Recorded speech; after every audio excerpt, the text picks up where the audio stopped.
Bala, thank you so much for joining us today. We really appreciate it. Great pleasure having me here. Thank you. So, would you tell us a little bit about your role at the NNPC? My role at the NNPC is heading the corporate strategy and planning group. By that particular responsibility, I'm superintending the commerciality of the corporation. Basically, I oversee the business end-to-end, across the value chain. I've had so much to do in terms of commercializing the opportunities in the corporation. Of course. And how has 2018 been so far, the last 12 months for you at NNPC? Well, it's up and down, but I think there are more ups and highs in the sense that, as you know, the industry witnessed some revamp, and that gave us some breathing space to progress on some of the initiatives that we commenced. Over the last 6 to 7 months, we're trying to pursue our strategy. Our focus basically is to continually create value on a sustainable basis to our shareholders. Shareholders is basically government and the people of Nigeria. Of course. And we have to do that on both short, medium, and long-term basis. So coming from a potentially strong ending the year off in 2018 on a strong note, what are you looking forward to in the next 12 to 24 months? Well, over the last, when we started 2018, we have a three-phase strategy that underpin our survival, consolidation, and growth. The survival phase is supposed to terminate by end of 2018, and we're going to go 2019 to commence our consolidation phase. The consolidation phase will basically see us aggressively pursuing our businesses, try to develop capacity, try to build enhancement on performance so as we can have a sound growth basis. And so that's what we are pursuing over the last couple of months. And our view is that if we continue on that trajectory, try to implement what we call a trinity principle of our strategy, anchored on capacity development, enhancement of performance, and growth, we will be able to aggressively build our businesses, especially in the upstream. Take, for example, we're trying to consolidate all our businesses in the upstream to create a lot of opportunities so as we can have investment dollar coming in to help us actualize our ambition. We're embarking on aggressive gas development in order to try to see as much as possible we domesticate some of the combustion and deepen the value chain participation in country. That way we hope to be able to engender growth and catalyze national development. The whole objective is to see how we can continually improve the GDP contribution of oil and gas. As you are aware, oil and gas represent 80 to 90% of our revenue, and however, the GDP contribution is low. So the only way you can deepen that is to make sure that you domesticate some of the activities in country, and that's what we're trying to do. So for international investors, what do you think makes Nigeria such an interesting proposition? Nigeria has been tested. The resilience of Nigeria has been tested by the industry, both the oil and gas and the finance industry. We have a solid background. We are first in the continent in several areas, largest population, largest economy. We have the largest resource base in terms of hydrocarbon. Not only that, we have the largest resource base. We also have some of the best quality resource. We have sweet crude, we have gas. And most importantly, what it should be noted by the international investors, that unlike many countries, our resources are balanced. Balanced in the sense that our gas to oil ratio is quite balanced, decent balance. What that means is that we've all heard about the relevance of gas as an intermediary toward energy transition. So we have gas, we have oil. What that means is that it puts us in a good pedestal for us to be able to drive the energy transition that will link gas, oil, and renewables. And that, I think, is an eminent advantage.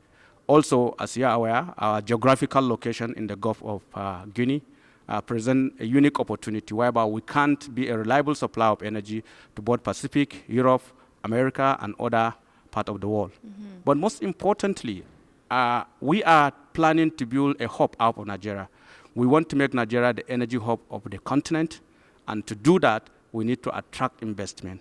And that's why we're in this conference, to see how best we can attract this investment, considering the fact that we have all the enablers that is required to allow people to capture value on a win-win basis. Exactly. You talk about the energy transition. It's one of the many challenges that, the industry is facing at the moment. And one of the key topics that have been discussed here at WICA this year. What do you think are other challenges facing the industry, whether that's Nigeria specific or the industry as a whole? Clearly, as we have had, the question is not whether or not the industry will transit. The question is how fast will they transit. The question is when will we be able to see a proposition or a complete transition. Particularly for us, the national oil companies. A key question that I keep receiving is, why is NNPC embracing energy transition? And we have to embrace energy transition for several reasons. One of which is that part of our mandate back in the country is to ensure energy security. To provide energy security, there are 4 things we're looking for. We have to make energy at all levels, affordable, acceptable, available, and accessible. To achieve these 4 A's, there's no way you can do it through hydrocarbon, because hydrocarbon is costly and is base load.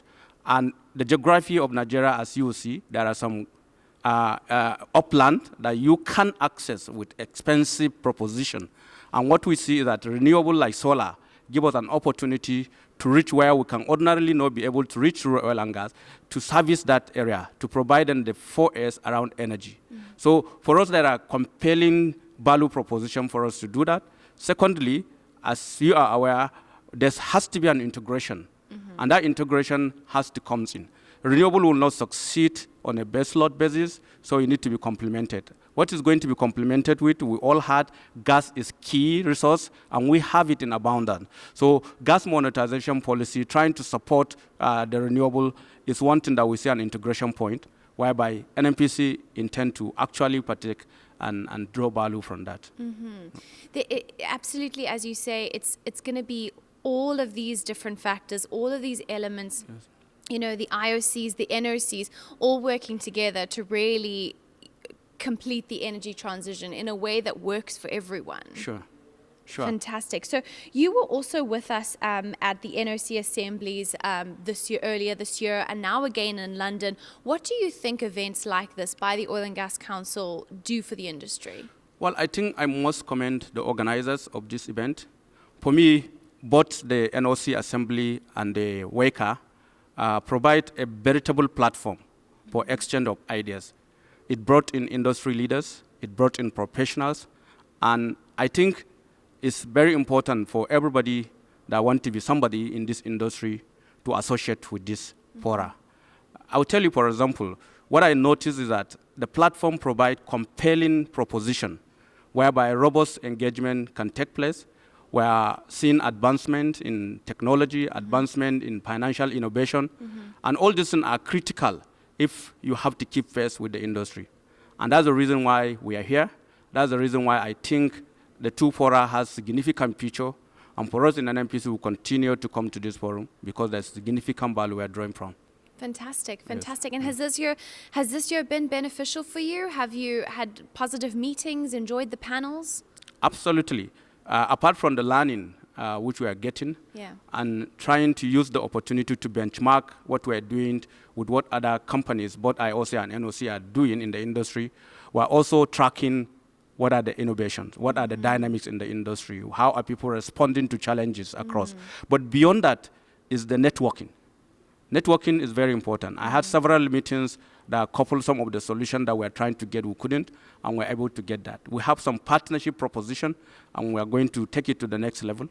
One thing is that when we are able to actualize this partnership, we'll always remember that it all started in Parkland here, courtesy of WICA. Well, don't think we can end the interview on a better note. We wish you all the best for 2019. Thank you so much for your time Thank today. you very much, and I also wish you all the best. Thank you. Thank you.